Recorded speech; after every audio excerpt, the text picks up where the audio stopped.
అధికారికంగా లేకుంటే వాళ్ళు చెప్పే ప్రకారంగా తెలంగాణ గుండెకాయ అయినటువంటి సచివాలయంలో ఎస్ మీది ప్రభుత్వం చెప్పిన మాటే తెలంగాణ రాష్ట్రానికి గుండెకాయ లాంటి సచివాలయంలో ఏం పాటలాంటి వీళ్ళు పాడించింది జై బాలయ్య జై జై బాలయ్య అనట ఎవరా బాలయ్య ఆయనకు తెలంగాణకు సంబంధం ఏమున్నది ఓ నటుడు ఆయన సినిమాలు నచ్చితే చూస్తాం లేకపోతే లేదు ఆంధ్రప్రదేశ్ ముఖ్యమంత్రికి బావమరిది దివంగత నేత ఎన్టీఆర్ కొడుకు అయితే కావచ్చు అయితే ఏంది జై బాలయ్య అని పాటలాడ పాడిస్తారా ఆయన అక్కడ వాడుతుంటే కిందికెళ్ళి మంత్రులు సపోర్ట్ కొడుతుర్రు అరే ఇంత దుర్మార్గం నిజంగా అవన్నీ వింటూ ఉంటే ఒక తెలంగాణ సంబంధించిన తెలంగాణ వాదిగా తెలంగాణ బిడ్డగా రక్తం మరుగుతున్నది ఇంత దుర్మార్గమా ఇంత దిగజాడుతనమా ఏమిటికి వచ్చింది ఇదంతా ఏ మొరగడానికి ఇదంతా అరే సంస్కృతిగా పాటలాంటి ఏందో తెలియని దిక్కుమాలినటువంటి పరిపాలన ఇదంతా ఎస్ నీ మాట అంటున్నా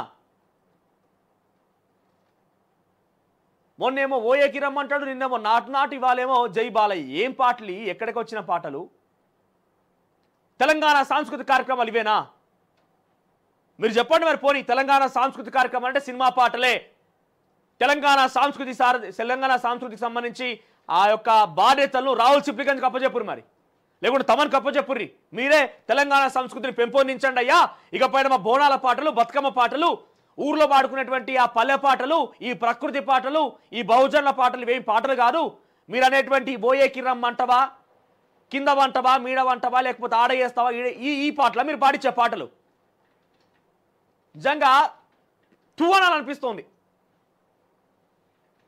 మీరే అంటున్నారు కదా తెలంగాణకు గుండెకాయ లాంటి సచివాలయం అని మరి ఆ గుండెకాయ లాంటి సచివాలయంలో ఒకవైపుగా తెలంగాణ తల్లి విగ్రహం పక్కనే పెట్టుకొని ఎవరి పాటలు మీరు పాడించేది ఎవరి పాటలు మీరు పాడించేది జై బాలయ్య అనట తోపు తురుమో జై బాలయ్య అని వాడుతున్నారు ఏంది ఏం పాటలు ఇవి ఎక్కడ వాడుతున్నారు ఏంది ఏం కథ ఈ పాటల గురించి ఇబ్బంది అని కాదు అనేది అసలు ఎటుపోతున్నది ఈ సంస్కృతి అనేది చాలా ఇబ్బంది పడాల్సి వస్తున్నది మాకు నచ్చిందే చేస్తాం మా ఇష్టం మీరు చెప్పింది మేము ఏమనుకుంటే మీకు నచ్చింది మీరు చేస్తే సమాజం కూడా వాళ్ళకి నచ్చింది వాళ్ళు చేయాల్సి వస్తుంది వాళ్ళు చేసిన రోజు తట్టుకోవడానికి మీరు సిద్ధంగా ఉండాలి మొత్తం కూని చేసే ప్రయత్నం కూని గారు నాశనం చేసే ప్రయత్నం చేస్తారు తెలంగాణ మొత్తాన్ని తెలంగాణ సిచ్యువేషన్ తెలంగాణకు సంబంధించిన ఈ సంస్కృతిని ఈ కళలను అన్నింటినీ అవమానపరుస్తున్నారు కదా ఒకవైపుగా మిమ్మల్ని పక్కపంటి మీకు వ్యతిరేకంగా చేసే బీఆర్ఎస్ పార్టీని కంపేర్ చేస్తే తెలంగాణ సమాజం ఏం చూడాలి తెలంగాణ సమాజం దేన్ని గమనించాలి దేన్ని చూడాలి ఇంత దుర్మార్గమా ఒకవైపు తెలంగాణ తల్లి విగ్రహానికి ఇంత పదేత ఆవిష్కరించుకున్నారు సరే 17 అడుగుల కాంస్య విగ్రహం ఆవిష్కరణ జరిగింది దాని గురించి అనేక అనుమానాలు వచ్చినాయి అనేక సలహాలు సూచనలు వచ్చినాయి పాటించలేదు మీరు అనుకున్నదే పెట్టేసి సరే బాగానే ఉన్నది వదిలిపెడదాం అయిపోయింది కానీ మనం ఇంకేం చేయలేం కాబట్టి తదుపరి పక్కనే మీరు ఏం పాటలు పాడిస్తున్నారు ఆ వేదిక మీద నుంచి ఇంత దుర్మార్గమా ఇంత దౌర్భాగ్యమైన పరిస్థితి అరొకవైపు మొత్తుకుంటూనే ఉన్నారు ఇది కాదే పద్ధతి అని చెప్పి ఇది కాదని చెప్పి తెలంగాణ సమాజం తెలంగాణ ఉద్యమకారులు తెలంగాణ విద్యార్థులు అనేక మంది జర్నలిస్టులు మొత్తుకుంటూనే ఉన్నారు కదా ఇది కాదు పద్ధతి ఇది కాదు కథ అని చెప్పి అయినా ఇంకా అదే ఏమంటారు దుందుడికి ప్రవర్తన అదే మాకు ఇష్టం వచ్చినట్టు చేస్తామని ప్రవర్తన చేసుకుంటే ఇక్కడ నేను ఎక్కడ తప్పు పట్టట్లేదు మీరు ఉత్సవాలు చేసుకోండి నేను కాదనడం లేదు మీరు ఉత్సవాలు చేసుకోండి సెలబ్రేషన్ చేసుకోండి మీ ఇంట్లోకి ఇచ్చే పైసలు కాదు కాబట్టి మీరు ఏమని చేస్తారో చేసుకోండి సరే పోనీ ఇక అది పక్కన పెడదాం అక్కడ మీరు ప్రవర్తించే తీరుని కనీసం గమనించాలి కదా ఎవరు వీళ్ళంతా ఏడికెళ్ళి వచ్చిన వీళ్ళంతా వీళ్ళందరితో పాటలు ఏంది వాళ్ళకి ఇచ్చేటువంటి ఆటలు ఏంది ఆ డ్యాన్సులు ఏంది ఆ కథ ఏంది ఆ కార్ఖాన ఏంది ఇంత వినాశనం పట్టిస్తారు తెలంగాణ సంస్కృతిని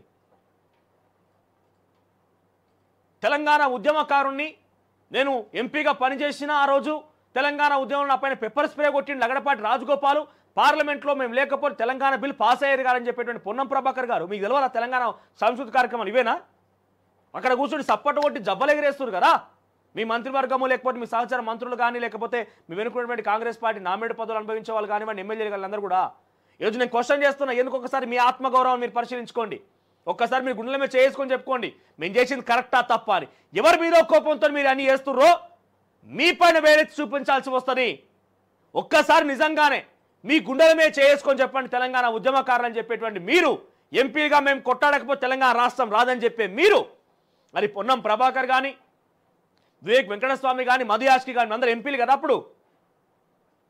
అసెంబ్లీలో బిల్ ప్రవేశపెట్టినటువంటి శ్రీధర్ బాబు మంత్రి, ఇప్పుడు చాలా కీలకమైన వ్యక్తి పొజిషన్లో ప్రభుత్వంలో. ఒక రకంగా చెప్పాలంటే అన్నీ తానే వ్యవహరిస్తున్నాడు. ఒక్కసారి గుండెల మీద చేసుకొని చెప్పండి. ఇదేనా సాంస్కృతిక కార్యక్రమాలు అంటే? మీరు ఏ చెప్పాలి కరెక్ట్ అయినా ఒక్కసారి గుండెల మీద చేసుకుని ఆలోచన చేయండి. ఎందుకు ఈ దుందుడుకు ప్రవర్తన? ఎవరి మీద కోపంతో ఎవరు తప్పు పట్టిస్తారు మీరు? ఒక్కరన్నా ఖాళీ గజ్జగట్టి పాట బండలు ఉన్నారా? ఒక డోలు సప్పుడు వినబడ్డదా? ఒక డప్పు సప్పుడు వినబడ్డదా? అక్కడ ఒక డప్పు సప్పుడు, ఒక డోలు సప్పుడు. ఇంత పెద్ద ఎత్తున మేము పెద్ద ఎత్తున తెలంగాణ తల్లి విగ్రహాన్ని ఆవిష్కరించుకున్నామన్నారు కదా. తెలంగాణ వ్యాప్తంగా అట్టహాసంగా జరిపినటువంటి ఒక బోనాల పండుగకు సంబంధించి ప్రతీక కనబడ్డది ఎక్కడన్నా? ఒక బతుకమ్మ పండుగ ఆనవాళ్ళు కనబడ్డాయి ఎక్కడన్నా? ఇవి వద్దా మనకు? తమను రాహుల్ సిప్లిగంజలు కావాలన్నా? ఒక్కసారి మీ గుండెల మీద మీరు చేసుకుని ఒకసారి ఆలోచన చేయండి, ఆత్మపరిశీలన చేసుకోండి. ఇంత దిగజాడుతనంగా చేసి మీరు ఈ ఉత్సవాలు అనేది, ఈ రాష్ట్ర 2 రోజులు జరిగిన ఉత్సవాల గురించి మేము మాట్లాడేది. మీరు సాంస్కృతిక కార్యక్రమాల పేరిట వాళ్ళ పేర్లు తీసుకొని మీరు ఏవైతే ఉత్సవాలు చేసి పాటలు పాడించి ఆ సాంస్కృతిక కార్యక్రమాలని చెప్పి తెలంగాణ సమాజాన్ని తప్పుదో పట్టించారో అందుకు మేము క్వశ్చన్ చేస్తున్నాం. మీరు ఆ ఉత్సవాలు చేయకుండా పర్వాలేదు. ఎవరి కోసం అండి ఉత్సవాలు? ఎవరికా డబ్బులు? ఎవరి డబ్బులు అయ్యండి? మీ ఇంటకెళ్ళి తీసుకొచ్చిరా? తెలంగాణ సమాజం ఇచ్చినటువంటి ట్యాక్సుల నుంచి తీసుకొచ్చే డబ్బులే కదా. మరి ఆ డబ్బులతో మీరు వేసింది ఏంటిది? జై బాలయ్య అని పాడిస్తారా పాట మీరు? ఎవరి బాలయ్య? ఓ నటుడు, ఓ ముఖ్యమంత్రి బామ్మరు, ఓ ముఖ్యమంత్రి కొడుకు, మాజీ ముఖ్యమంత్రి కొడుకు. అయితే ఏంది? అది తెలంగాణ దగ్గర సమాజం సాంస్కృతిక కార్యక్రమాల దగ్గర పాటలు పాడి చాట్లాడిస్తారు మీరు తెలంగాణ సమాజాన్ని. ఇందుకు గరం మీరు తెలంగాణ సమాజం ఏలైతే చూపేది. ఇకనైనా పద్ధతి మార్చుకోండి అని పలుమార్లు చెప్పినా కూడా మీ పద్ధతి మారదు, మేము ఇంతే అంటామంటే తెలంగాణ సమాజం కూడా వాళ్ళ పద్ధతి మార్చుకోవాల్సి వస్తుంది.